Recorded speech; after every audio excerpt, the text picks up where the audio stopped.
gacalayaal akhbaaraadka aan helayo oo ku saabsan gabadhii ladan dad badan ay la soo xiriiray waxyaabo badan oo runtii aan aniga markii hore aan maskaxdayda ku soo dhicin laakiin dadku ii iftiimiyeen oo wax badan ka jiraan ayaa layla wadaagay shalay markay soo gashay miidiyaha oo videogeeda la sheer gareynayay dadkis waxay horta gabadhan waxay wacatay TV badan iyo wariyaal badan oo kala duwan soo tabiyay xala marka anigu indhahaygu waxay ku dhaceen Universal TV marna Snapchat-ka afkaan ku dhufto waxaan iri Universal oo soo dhigayana waa arkay ma la isla shaqaysto haya hadalkaas Universal waa idin dhahay hadduu gaf ahaa ka raali ahaada sababta oo ah walaalkay deeq darajo oo Universal TV North America u jooga ayaan galabta ismaqalay waxaan ku iri deeqow Universal waa soo share gareeyeen gabadhaas anaana arkay page-kooda Facebook aan ka arkay waliba ayagoo qoraal ku soo qoray ladan oo ah gabar Soomaaliyeed oo dhibaato hadda ka hor ku soo dhacday oo ummadda Soomaaliyeed u kaceen oo foundation ururkan foundation ka furatay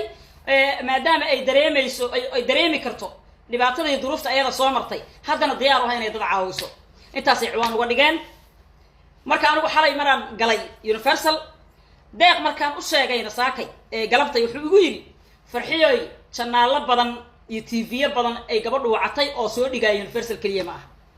qofkuna markuu yiraahdo barnaamijkan wata wuxuu casuumanaa TV badan iyo wariyaal badan okay TV iyo wariye waa la kala qaadaa TV-gu waxa laga yaabaa inuu daacad yahay oo honest yahay dad baa iska leh wariyaashuna waa shaqaalayaal haddaba Universal waxay ka mid tahay dadkii ay wacatay barnaamijkan u soo tabiyay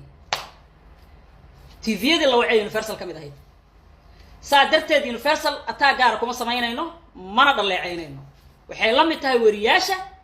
iyo TV-yada meesha ka qayb galay okay akhbaaraadkii soo gaaraya marka waxaa jiro waa la soo qoray waa haya magacyadooda waxaa jiro inay gabadhaasu hadda ay la shaqayso oo isla shaqeeyaan rag badan oo wariyaal badan ay la shaqayso oo ay arrintan la barmood gareynayaan ayaa jirto inay percentage ku leeyihiin waxa ay soo hesho ajiib dadka wariyaasha ah ragga wariyaasha magacyadooda waa la sheegay laakiin wallahi inta kama sheegayo because inta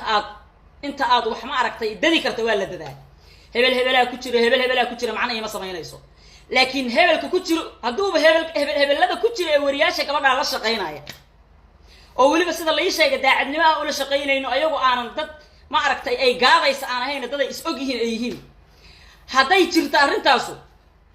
anigu magaca aanoo sheegin wariye magaciisa aanoo sheegin media laga arkaa Facebook laga arkaa TV-yada laga arkaa wariye gabadha arinteeda soo share gareeyo anoon magaciisa sheegin asaas sheega very simple marka iga raalaada marka waxa aan soo ogaaday oo hadda la ii soo sheego igu soo kordhay inay wariyaal jiraan gabadha la shaqaysto oo percentage kula wixii ay soo dhiciso oo dad ka soo qaado arintaas waa jirtaa waxa ku soo haray waxaan helayaa xog ah dad jooga qarnay boosaaso ii soo qoreen in ay gabadhaas lacagti 190,000 oo dollar gaaraysan u aruurinay gabadhaas maanta inaysan lacagti waxba ka haysan wixii ay dhul gelisay wixii ay baabuur ku gadatay bay hanti ahaan ka haysataa laakiin lacag ay haysato ma jirtaa leeyri waa dadku sida ii sheegayaan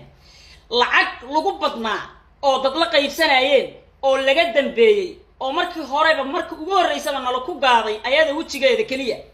iyo oohinteedii iyo mashruuc la soo degsaday oo jiray buu ahaa inay waa xanuunsanahay ummadda Soomaaliyeed intaasoo cuduraan qaba 3 mar maalintii dhaca waa jiranahay inay inta tiraahdo ummaddu hal mar wada kacaan soonna waa ahayd soonka dadku aad isqad ula baxaan waliba 10kii dambe ahayd marka mashruucaas horay waa noo maray way dhacdaa waxaan ummadda Soomaaliyeed ka raali gelinayaa oo aan aniga inta ila mid ka ahay arrintan ka qayb qaatay aan qaladkan waa qaadanaynaa waliba inkastoo qaladka aan anigu waa qaadanaynaa waxaan hadda idin leeyahay maadaama dadkii u ololeeyay aan ku jirna lacagtaasna dadka ma aragtay dirayiri ama waxaan ka soo qaadi karno gacmaheena aan ku aruurino aan arrinta aan qayb weyn ka qaadanay still qaladka waa qaadanaynaa aniga iyo dadka ku jira arrintaas oo dhan America ila joogay aniga sida maxamed barstamo kale iyo aniga iyo okay laakiin ummadda Soomaaliyeed waxay ii qiraysaa oo marqaati ka yihiin sida aad gabadha uga naxdeen oo aad hadalkeedu run ugu malayseen oo qof walba maadaama 10kii dambe soonka 2020 sanadku markuu ahaa ay ahayd saad uga wada naxdeen si la mid ah uga naxnay marka waxaan idin dheernaha oo kaliya inaan ololahi galnay lacagta inaan aruurino oo idinka soo qaadno laakiin isku mid aan ka nahay dareenka ah inay gabadhaas dhiban tahay oo qof walaalaha caawin u baahan ay tahay dareenka idinka aad ma aragtay dareenteen iyo dareenka aad ka qaadateen iyo sa uga naxdeen isku mid aan ka nahay laakiin aruurintii aan idin dheernahay maadaama lacagtaas ay naftirkeen iyo magiciide in dad la yaqaan oo la aaminayo aan nahay okay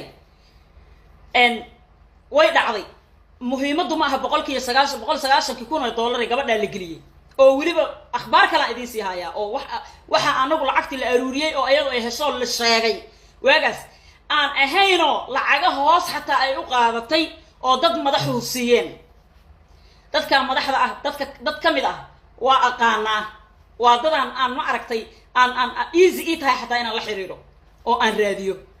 magacooda halkan kama sheegay madaxdaas markay daawato isgaran doonaan gabadhii qardho ee ladan ee 2020 dhibaatada soo sheegatay in dad madaxa lagu xiray xataa oo lacag fara badan gacanta ka saareen qaarkoodna ay xataa $1 bil kasto inay ka qaadato xafiis